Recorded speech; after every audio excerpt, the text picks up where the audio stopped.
Right. That should be better now.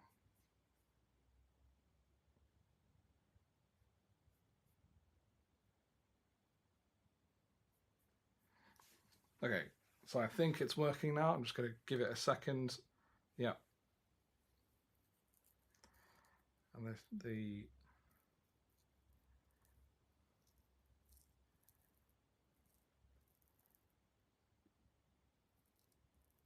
oh, hang on. My chat was disabled for the video. Oh, that's really interesting. Okay, yeah, so that's finished. There. Go back into that.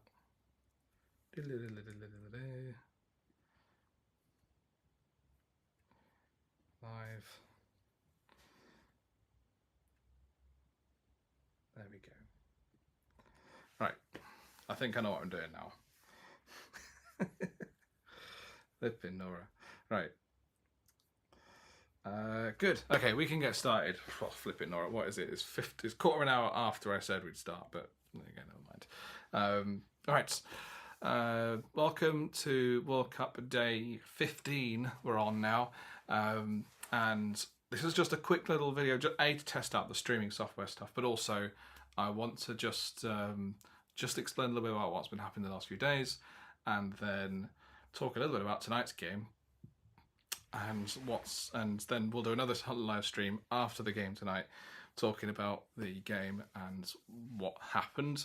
Obviously, we'd start. I'd probably start recording at like 9:30, maybe at the latest.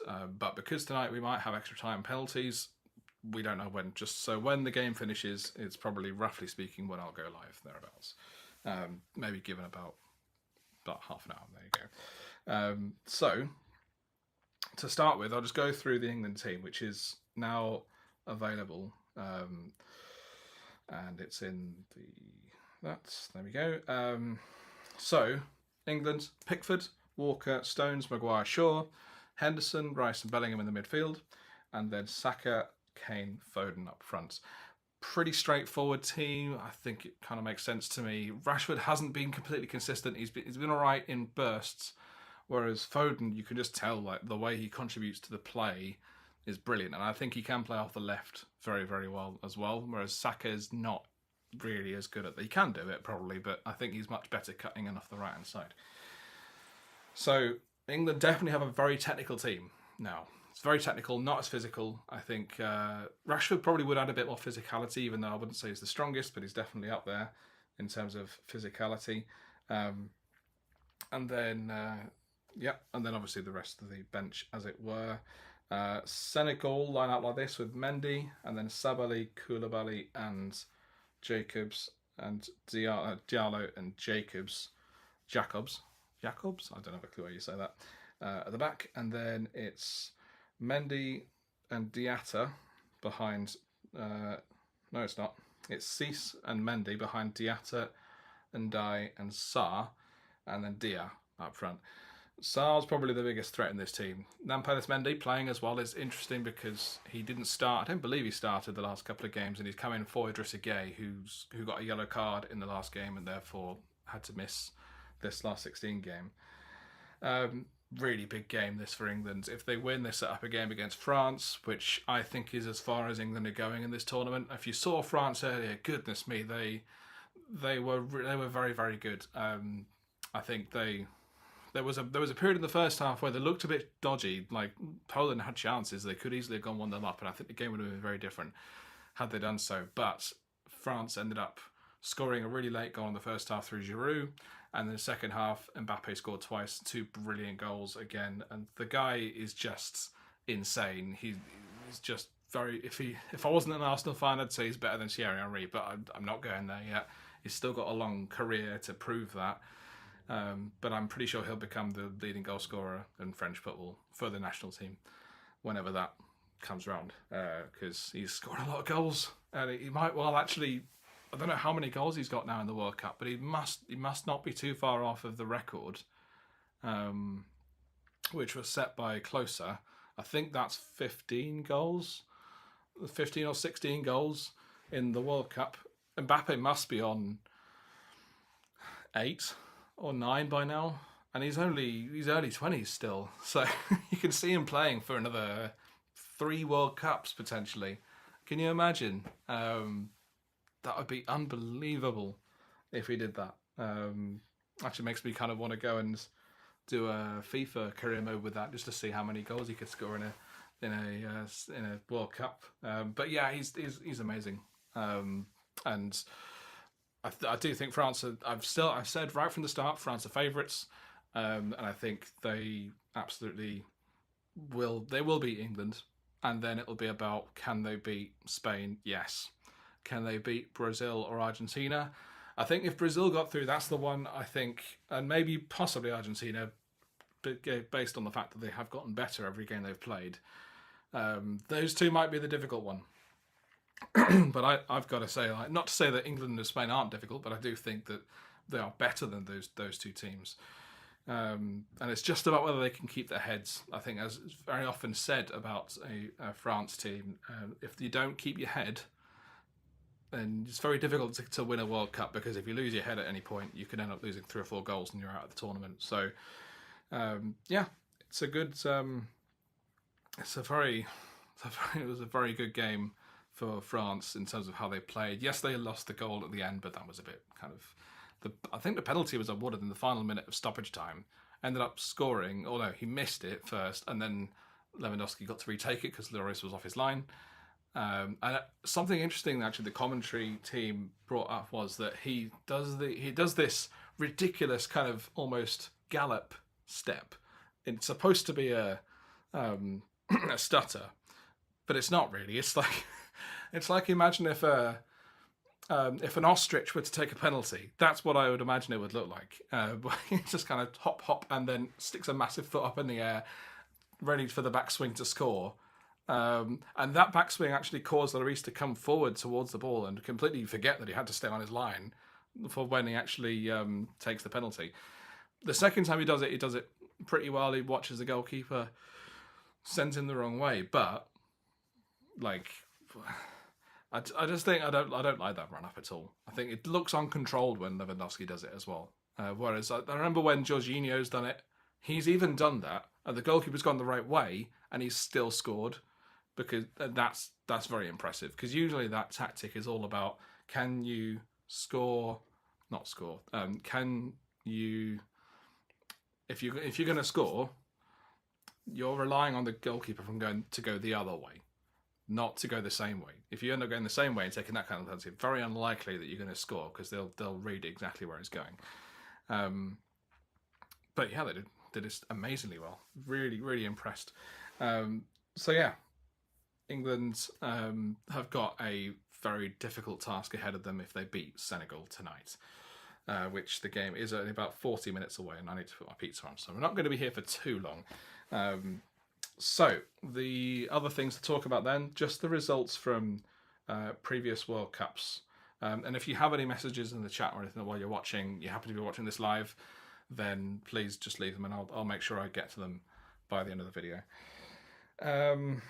So, just looking at the groups and the schedule, I haven't had a chance to talk about Group G and Group H yet. Group G, Brazil ended up losing to Cameroon, but Cameroon still went out because Switzerland beat Serbia. That was an amazing game, that Switzerland-Serbia game. I was very annoyed that I was kind of more interested in the Brazil-Cameroon game to start with, more because Jesus and Martinelli were playing. I thought they played pretty well, but Jesus came off with an injury, which I'll talk about in a second. And Martinelli played. He did very well. Should have probably scored, maybe at least twice, I think. He's just an amazing player. I think about the kind of player we had for him like 2-3 years ago. He was very raw, get the ball and run with a head down and all that kind of thing. Now he's starting to really be aware of the situation around him, play as a team, and then when he gets the chance to shoot, it's usually a very, very good shot and difficult to save. So, yeah, great for Arsenal. Not amazing for Brazil. And also, by the way, the centre-back who made the mistake for Cameroon's goal was the guy who replaced Gabriel in the Brazil team. It's just not a great look as an Arsenal fan, really. It's rubbish. Because I was thinking, if Gabriel was there, he would have saved. He would have stopped that from going to the striker. Never mind. As it happens, Brazil, it didn't matter, even if they lost that game. the different thing they would have cost them. What would have cost them is if Switzerland had scored, I think, another goal. Because looking at the goals scored, they would have probably been ahead of Brazil. If they'd have scored one more goal, Switzerland would have won the group.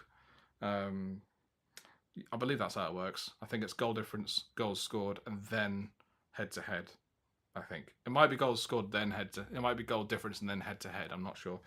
Because if it was head to head, then Brazil would win because they beat Switzerland. I personally think it should be down to head to head regardless at the start, and then from there it should go down to goal difference and so on. A bit like the Champions League. But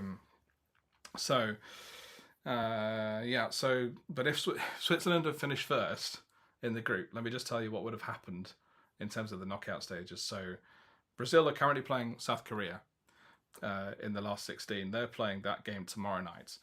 But if Switzerland had won that group, then Switzerland would have been in South Korea, and then it would have been Portugal against Brazil in the last 16. And if there's one thing to say about this last 16 lineup, there's not really any of those massive head-to-head ties that you'd sometimes expect, I think, from this stage of the tournament, sometimes at least. But all of the big guns have been kind of separated, really. Japan playing Croatia later, obviously Brazil, South Korea, England, Senegal is not. It's probably the closest, I think. And then Morocco, Spain, and Portugal, Switzerland. I think England, Senegal is probably the closest game out of all of those. Simply because I think Senegal are the best African team at the moment. So that I think that makes a massive difference. So so that was Group G, and then I think it was Group H happened earlier in the day, where we had Portugal and South Korea qualifying. South Korea qualified with a last-minute winner against Portugal, and seeing the South Koreans and their faces when they realised they qualified, and they had to watch the other game as well because that was still going for 6 minutes after the Portugal game finished. And Uruguay were winning 2-0. They had to win by more goals, basically, and they didn't. They missed out on virtue of goals scored. And if you look at the goals scored in the Uruguay played South Korea and drew 0-0, and then Uruguay lost to Portugal 2-0, not scoring, whereas South Korea scored twice, losing to Ghana. And then South Korea scored twice again, going up to 4 goals scored. Uruguay only scored twice, despite beating Ghana 2-0. They needed to score one more goal to increase the goal difference to win that, to finish second in the group. And that I think Uruguay may well have provided a bit of a sterner test for Brazil. As it turns out, I think South Korea should be fairly, not easy, because I think South Korea have proven beating Portugal. They're a good team. And I think the work rate of the Asian teams especially is really impressive. It always has been. And it kind of makes up for a few of the technical deficiencies that they have. But I do think that they are... they just don't quite have that star quality of that Brazil team. And the Brazil team is stacked. They've got amazing players all over the pitch. The only place, I think, from a defensive point of view, that could be a bit of a weakness for this Brazil team is Thiago Silva, who doesn't have the best pace. And if Brazil are caught up front, upfield, and then they get someone like Son running in behind, that could be an area of weakness for this Brazil team. Unfortunately, I'm not going to be able to be watching that, at least the first half of that game, because I'm going to be busy. Which is a shame, but I think I might be able to watch the second half. We'll have to wait and see. I might be able to watch the whole game, actually. It depends, really, because things are in flux, as people like to say. So that's the game, and then at the moment it's 6:30, so I'm just going to rattle through this. We've got the first two last 16 games happened yesterday, with the Netherlands beating USA. They look very impressive, the Netherlands. I do wonder whether it was more because the USA were just a bit inept defensively. They made quite a few defensive errors, especially the first 2 goals. They were almost carbon copies of each other, where they got the ball down the right-hand side and then cut it back to the kind of the middle back edge of the penalty area where someone was arriving. It just felt, especially after the first goal went in, it felt like, okay, well, that's that then. USA did score after the Netherlands went 2-0 up in the second half. and that made a bit of a game of it. But I don't think, in their heart of hearts, I don't think they truly believed that they were actually going to cause an upset in this game. And the Netherlands ended up capitalising on a pretty awful mistake, from what I remember, at least. And even the goal that Wright scored for the US was it was just a wild shot that was going well wide, and it ricocheted off a defender and then went in the opposite corner. I think I need to rewatch these highlights actually, because I can't actually remember. This is only from yesterday, and I can't remember what happened. It shows you how much attention I was paying to the game. But let's see. That's not the goal, is it? Let's see. So the first Netherlands goal was an amazing goal. It was just lots, like pass, work their way up the field. It's the kind of Netherlands goal that they have always envisaged. And then they get in on the right-hand side. Reminds me a bit of Arsenal, actually, in how they play. And then pulling it back, and a great finish. Who's that who scored it? I can't remember. It was Depay. I thought it was Depay. Yeah. So Depay scored the first goal. And then who scored the second? I think Dumfries. Did Dumfries set it up? Yeah. Again, pulling it back to the kind of back edge of the penalty area, and this time I've forgotten his name. Very remotely now. Blind scored that second goal. Lovely finish. At that point, it looked pretty much kind of all over, really. How did the US score there? Oh, it wasn't the deflected that. I'm thinking of the wrong game here. I'm thinking of... it was a ridiculous goal. So the ball comes to Wright, and then he kind of flicks it with the inside of his right boot, and it flicks off the floor, bounces over the goalkeeper and into the back of the net from like right behind him, almost off the post, at the far post. But then the mistake for the... And yeah, Van Dijk's just looking at it like, how has that gone in? And Dumfries almost saved it as well. And then this defending again, it's just the defence from the US was awful. They didn't mark the man at the far post, and Dumfries finishes it on the volley. It was a lovely goal, but honestly, like, how can you leave a man at the far post like that? Admittedly, that's the kind of thing that I think England did exactly the same thing for the goal that they scored against Italy in the Euros final. But I'm not a fan of the way that US defended that, because they just there wasn't anyone tracking the fullback. And that is the idea, is that you occupy the defenders with your attacking players, and then the fullback comes in and makes up the spare man, and then you cross the ball to the fullback who scores. And Liverpool, I think, have done that kind of thing in the past several times. So yeah, they are absolutely they're very, very good. This Netherlands team. Argentina, Australia. This is the game that we had that crazy shot from Australia that looped in off the defender. But again, Messi. It was just Lionel Messi who saved Argentina again. I think in this case, though, it looked more like he kind of capped a very good performance from Argentina rather than he kind of pulled it out of the fire for them. He did score both goals, but I'm not a huge... Well, I don't think it's quite right to say that that Argentina didn't deserve to win, because if you took Messi out, then they wouldn't be winning this game. I think, to be fair, if you took Messi out of this team, they are a lot worse, granted. But that is how they play for this World Cup. Keep the ball in the middle, and then try and give Messi a position in space where he can shoot, and that kind of does the job. Except that Messi also gets involved in the build-up play as well, so it's quite different to what you'd imagine like a Giroud plays for France. Giroud doesn't really get involved in the play in the midfield. He just stands up front and then scores.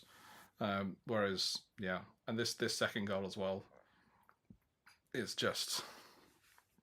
It's kamikaze from Australia. And I've forgotten the guy's name, the Australia goalkeeper. He used to play for Brighton, and they went to Arsenal for for 6 months. But I can't remember who it was. Who was it now? Matt Ryan, yeah. Yeah, and Arsenal let him go after a short loan spell, and then I think it was a loan spell. Might have gone for free actually, but yeah, and then the Australia goal was just like ridiculous.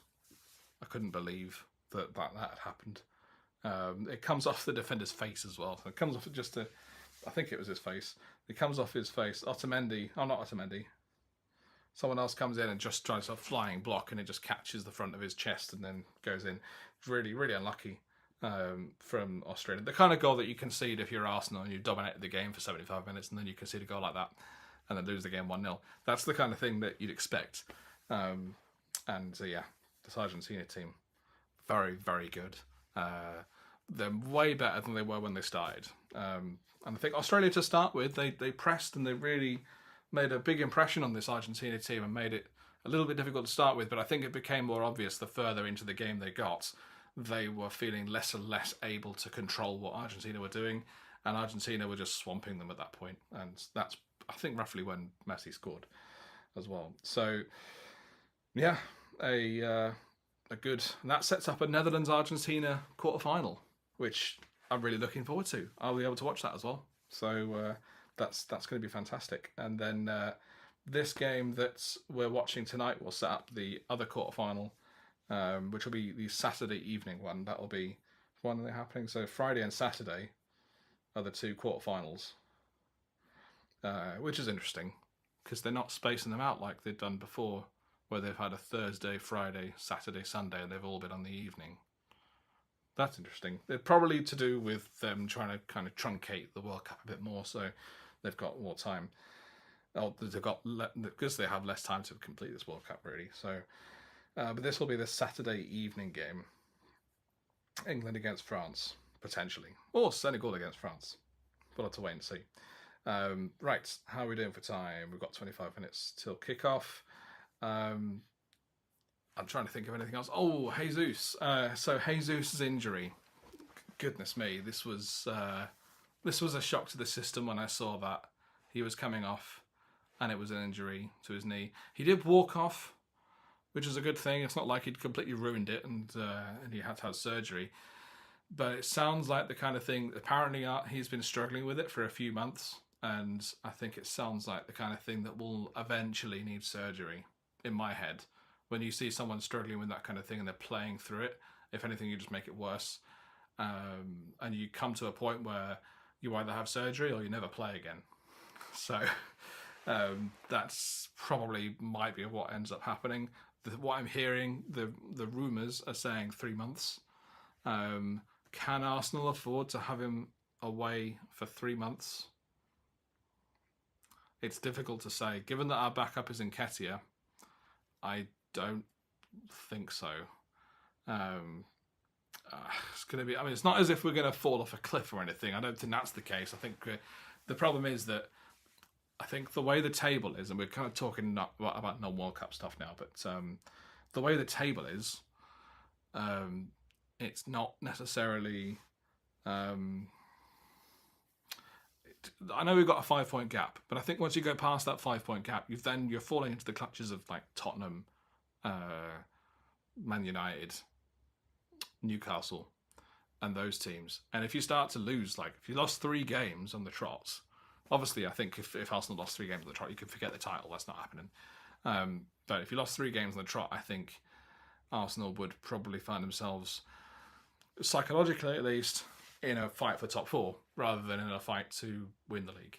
And I think what Arsenal really need to do from January through to like March and April, stay in the title race as much as you can. Because if you can do that, you're pretty much guaranteeing top 4. And then we get to watch Arsenal in the Champions League, which would be amazing.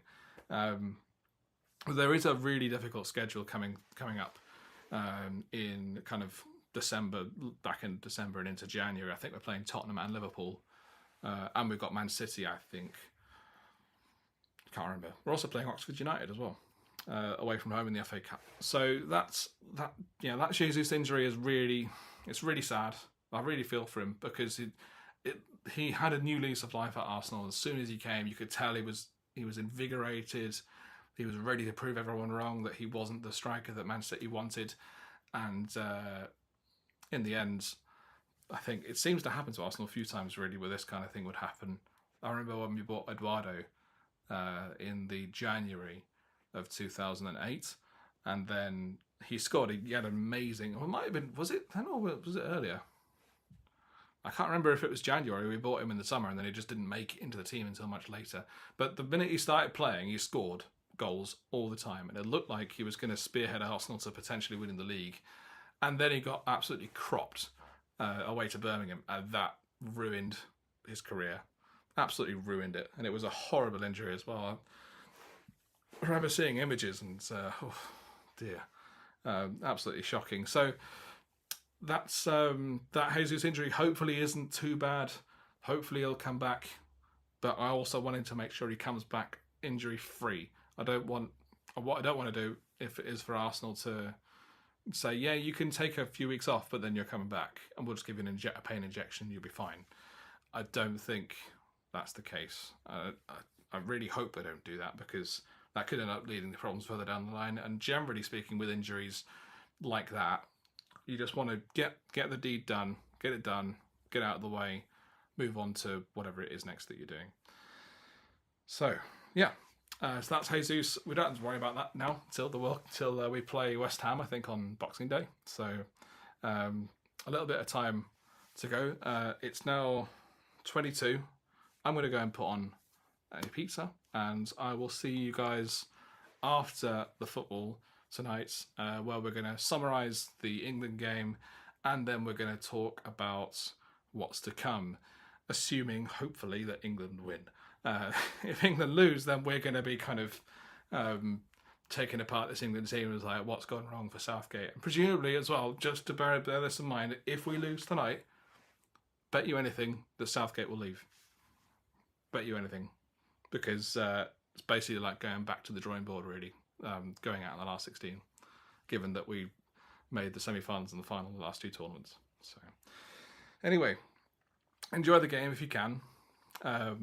And I'll see you, roughly speaking, about half an hour after the game is finished. Right. And I can't do this kind of clean finish. Oh, if you like the video, press the like button. If you like my videos, then make sure you hit the subscribe button. But that's it's a bit weird doing this in a live stream, because you kind of get into the habit of doing it for a video, but then for the live stream it's like meh. But yeah, if you enjoy what you're watching, make sure you hit the like button. I'm going to watch this back and see what it's like, quality wise, and make sure it's actually listenable. And then yeah, I'll see you tonight at the very earliest 9:30.